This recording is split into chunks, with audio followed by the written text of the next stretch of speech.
स्थूल रूप में अगर शरीर को देखोगे तो इस शरीर में है केस, त्वचा, खोपड़ी, मांसपेशियां, आंखों में गीड़, कान में मैल, मुंह में लार, बाहर त्वचा, अंदर में हड्डियां, मांस, हृदय, फेफड़े, श्वसन तंत्र, आमाशय, जठराग्नि, बड़ी आंत, छोटी आंत, वीर्य, कफ, पित्त, वायु, रज, खून, मवाद, नाखून, यकृत, पसीना, यही सब तत्व तो स्थूल रूप में इस शरीर में हमें दिखाई देते हैं। तो अगर साधक इस काया को जान रहा होता है सचेतनता पूर्वक, तो जान रहा होता है यह है काया कि जिसमें सिर से लेकर नख तक, सिर से लेकर पांव तक यही सब चीजें तो भरी पड़ी हैं। अच्छी से अच्छी वस्तुओं का उपभोग किया जाए, मगर फिर भी इस शरीर में डाले गए प्रत्येक पदार्थ का परिणाम, इस शरीर पर लगाए गए प्रत्येक पदार्थ का परिणाम अंततः दूषित, अशुचिपूर्ण, अपवित्र ही हुआ करता है। जब कोई साधक भली प्रकार जानने लगता है कि ऊपर से खाया जा रहा है भोजन, तो भोजन पर तो उसका दिन में 100 बार ध्यान जाता है कि उसका स्वाद कैसा है और नहीं है, लेकिन उसे क्या कभी ये बोध जगता है कि खाया पिया सब कुछ मल मूत्र होना है, इसलिए उसे केवल देह के पोषण के लिए, देह के संरक्षण के लिए भोजन करना है, न कि केवल इंद्रियों के स्वाद, विषयों के स्वाद, इनके लिए ही भोजन करना है। सचेतनता का मतलब ही होता है जागरूकता, और जागरूकता व्यक्ति अपने प्रति जागरूकता लाता है, और तब प्रज्ञा जागे, बोधि जागे, ज्ञान जागे, आत्मा उसकी जागे। जो भी है हमारे भीतर, वो हमारे भीतर के उस तत्व के प्रति हमारी चेतना जागे। तो उसी सचेतनता के चलते जहां व्यक्ति बाहर के उद्वेग और खेद से, बाहर के उतार चढ़ाव से मुक्त होता है, ऐसे ही साधक अपनी देह पिंड में होने वाले हर तरह के उतार चढ़ाव, उदय विलय, उद्वेग, खेद और हर प्रभावों से धीरे धीरे वो मुक्त होता है। वरना किसी भी प्रकृति से मुक्त होना, फिर चाहे वो प्रकृति बेटी की भी क्यों ना हो, उस बेटी की प्रकृति को भी बदलना और सुधारना बाप के हाथ में नहीं होता। लेकिन अगर कोई भी व्यक्ति अगर अपनी प्रकृति के प्रति अपनी सचेतनता, अपनी जागरूकता, अपने अवेयरनेस को अगर बार बार साधता है, तो जैसे सांसों पर गौर करने पर, कि पहले दिन सांसों पर गौर करोगे तो 40 मिनट के ध्यान में 4 दफा 2-2 मिनट के ऐसे समय आएंगे जब आपने स्थिरता पूर्वक प्रत्येक सांस का संवेदन और अनुभव किया। दूसरी बार ध्यान की बैठक बैठोगे तो 6 दफा 2-2 मिनट के ऐसे क्षण आए कि जब हमारी सांस धारा पर हम कंसेंट्रेट हुए। तीसरी बैठक करेंगे तो मन ही न लगा, पर चौथी बैठक में अचानक 10 मिनट तक लगातार हमारा ध्यान अवस्थित हो गया। ये सब ऐसा इसलिए होता है क्योंकि इस देह में अलग अलग तरह की प्रकृति, अलग अलग तरह के वेदन संवेदन जगने लगते हैं। अचानक व्यक्ति कहता है, क्या करूं, जी मचलाने लगा है। ये क्या है?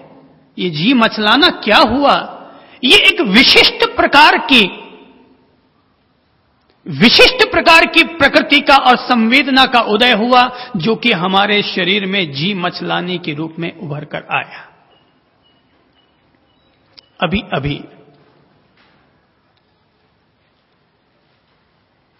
कांच की अलमारी में मेरा हाथ आ गया, अंगूठा कट गया।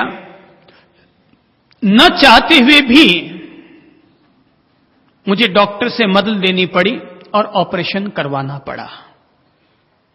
और जब ऑपरेशन करके वहां से लौटकर आ रहा था जयपुर से वापस जोधपुर के लिए, तो वाहन में आया।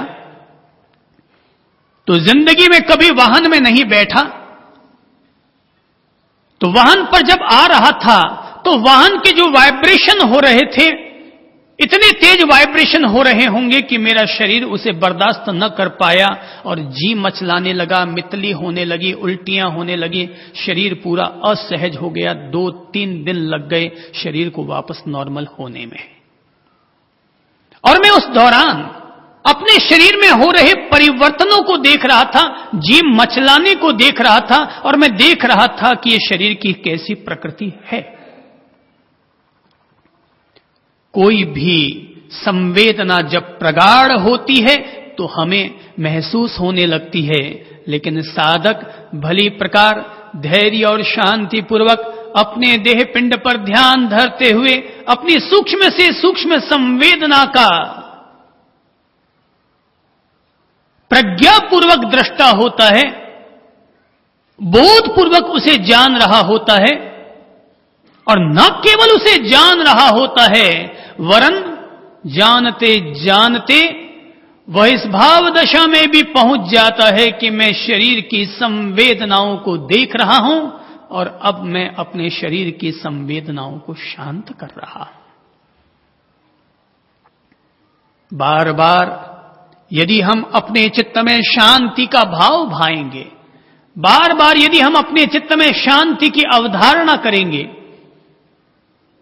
तो अपने आप वो शांति भी हमारे शरीर में विस्तार लेने लगेगी।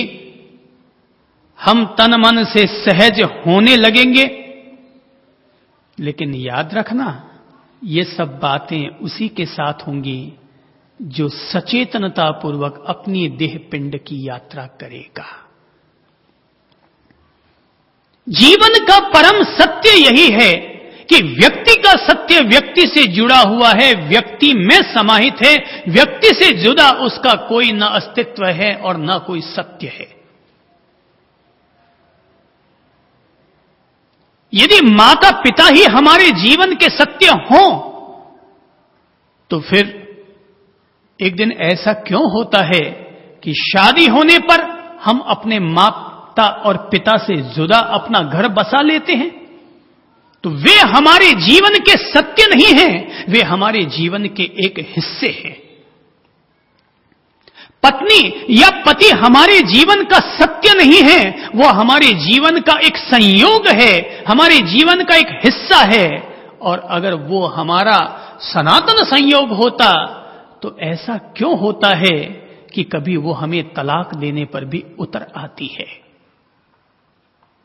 ऐसा क्यों होता है कि कभी वो हमें हमारे मुंह पर भी 4 शब्द सुना दिया करती है? ये संयोग है। एक सचेतनता से जीने वाला साधक हर चीज को संयोग के रूप में जानता है, देखता है, पहचानता है। और यही वजह है कि सचेतनता से जीने वाले व्यक्ति के साथ संग तो होते हैं, संयोग और वियोग तो होते हैं, लेकिन संयोग और वियोग के कारण चित्त पर जो प्रतिक्रियाएं होती हैं वो जल्दी से प्रभावशाली नहीं हो पाती हैं।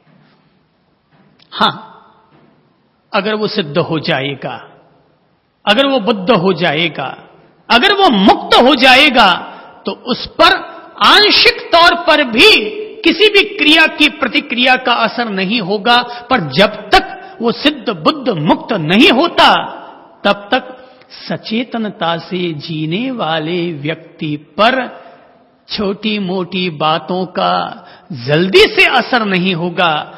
अगर दूसरे आदमी पर 100% असर होता है तो उस पर केवल 10% और 5% ही असर होगा। असर तो होगा क्योंकि वो अभी तक सिद्ध बुद्ध मुक्त नहीं हुआ है, वो अभी तक देह से पूरी तरह विदेह और देहातीत नहीं हुआ है, इसलिए थोड़ा बहुत तो असर होगा। क्योंकि ऐसा असर होते हुए मैं अपने आप पर भी देखता हूं, इसलिए कहूंगा कि आंशिक तौर पर 2, 5, 10% असर तो होगा। पर अगर सचेतनता रहेगी तो धीरे धीरे, जैसा कि मैंने कहा, 3 साल बाद कि 6 महीने बाद कि 6 साल बाद कभी न कभी उस तत्व के मोह से, व्यामोह से, उस तत्व के प्रति पलने वाली तृष्णा से, उस तत्व के प्रति रहने वाली जिजीविषा से, आसक्ति से व्यक्ति मुक्त हो जाएगा और व्यक्ति आसक्ति में जीने की बजाय अपनी अंतरात्मा में जिएगा।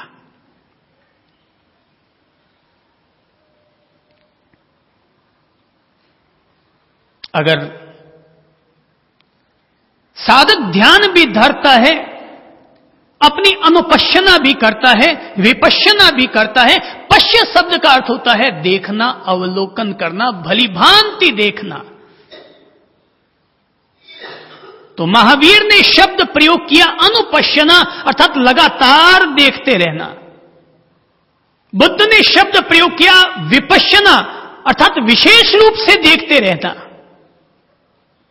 कुल मिलाकर देखना होता है, कुल मिलाकर जगना होता है, कुल मिलाकर धीरज धरना होता है, कुल मिलाकर अपदीपो भव, अपने दीप खुद होना होता है।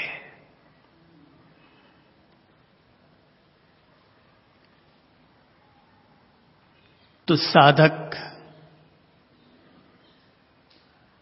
बाहर कुछ करे तो बाहर के प्रति सचेतन और जागरूक हो, और भीतर में कुछ होता हुआ लगे तो भीतर के प्रति सचेतन और जागरूक हो। जरूरी नहीं है कि हर समय हर चीज का उदय हो।